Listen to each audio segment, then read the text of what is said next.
All right, so it happened, but we are back. Um, That's funny. Mitch was just you were just I remember exactly where you were. You were talking about how the interviewers over at Spit and Chicklets get a different side of the players and make it more casual. I think. Yeah, no, they find And that's NHL all play. the time we have for today. I'm literally gonna fly up to Ottawa and punch both of you in the friggin' face. Fuck Fred, fuck Josh.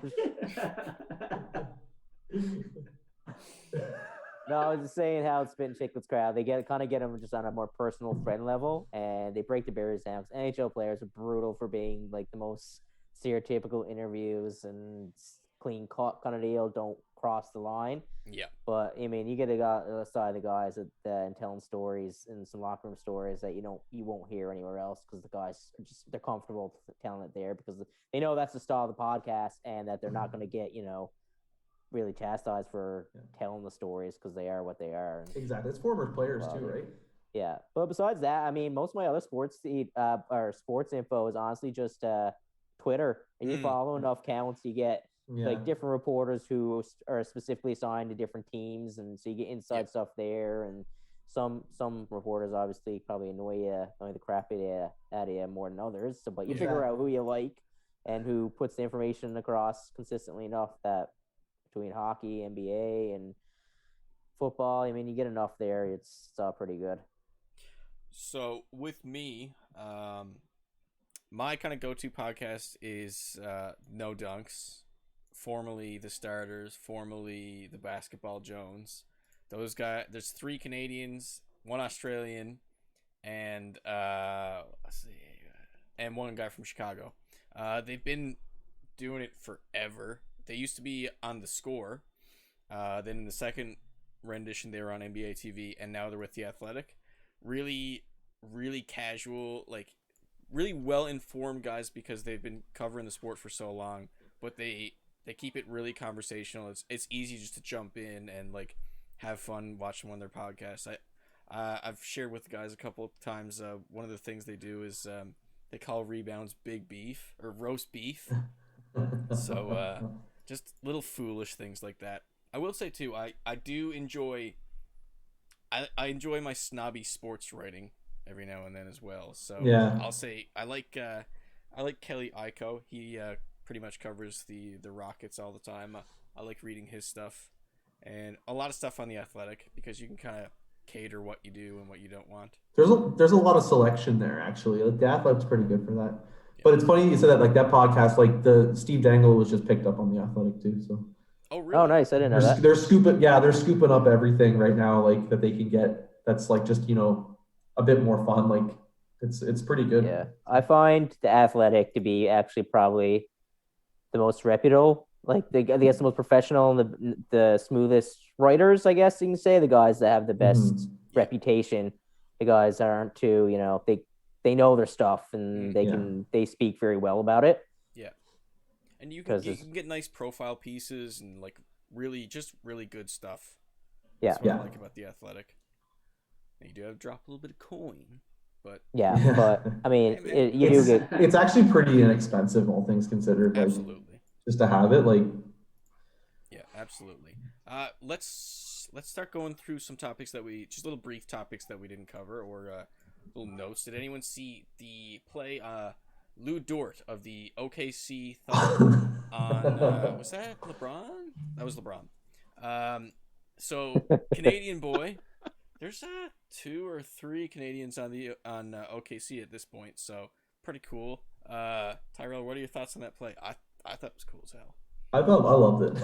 Man, I loved Lou Dort. Like the hands were pretty funny, but he played good defense. LeBron airballed it. Yeah. The focus, man. Yeah. I just love seeing undrafted Canadians just doing well in the league. So freaking cool. I didn't know he was undrafted. Yeah. If he develops like a three, like I know he's been chucking him up, but if he develops that 3-point shot a bit more and becomes like the classic 3-and-D guy, he's gonna be deadly because he's built like a football player and like he's solid. He's shut Harden down. I was worried that OKC was going to take that series last year. Oh, that was a spooky one. Yeah, Harden got that last play on him, but holy crap, what a great young player who hasn't like even gotten drafted in the league. He's gonna, How old like is you he now? said, if he developed a three, he'll be around for a while.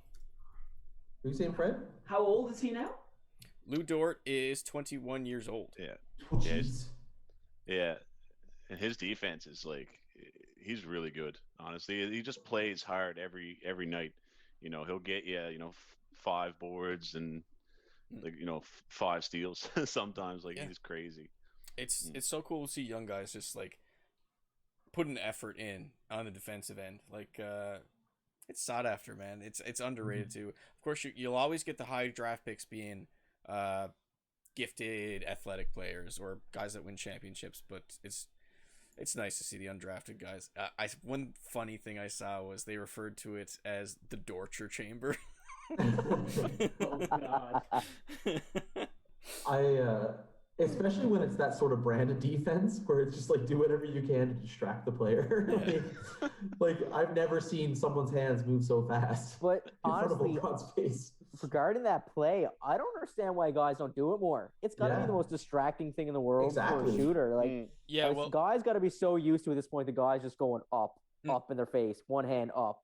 You know, like you got like a hand waving around your eyes and everything, and hands going left, right, and center. You're just trying to see through it, and your eyes are going everywhere, trying to like, lock in and focus. I mean, and it really took time off the clock too, because LeBron was like, I don't have an opening. What do I do? Yeah, like honestly, I think that should be the new technique for defense.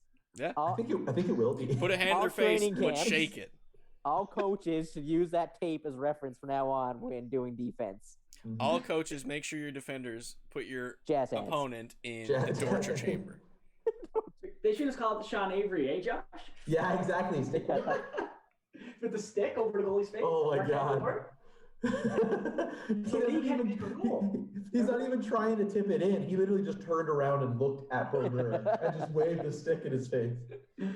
And then they made the rule after, and then you're not allowed to do it anymore. Not allowed to do it. NBA That's the NHL. That's the NHL. NBA is going to come up with the rule of jazz. No waving fingers. Yeah. The anti-Dort.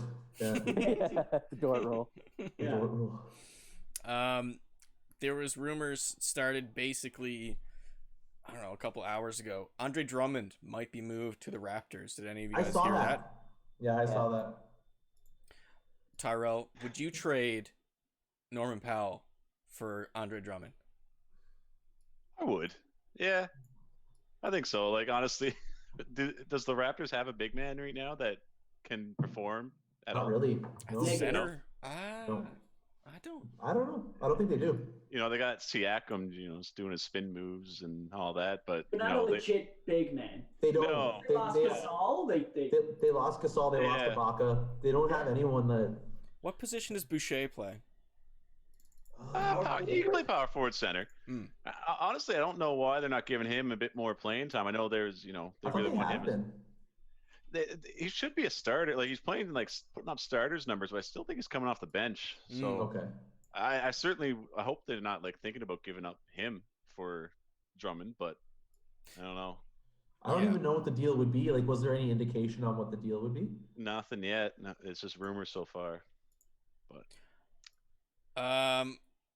we'll close the show there for this week. Fred's about to die. It's been a great show. No. We will be back again next week, perhaps, maybe a week later. Catch us on Spotify, catch us live on Twitch, catch us on YouTube, subscribe on all those platforms. Really appreciate anyone that did tune in and anyone listens afterwards. Any closing thoughts, boys? Go Leafs, go. All right. See you next week, everyone. Whee!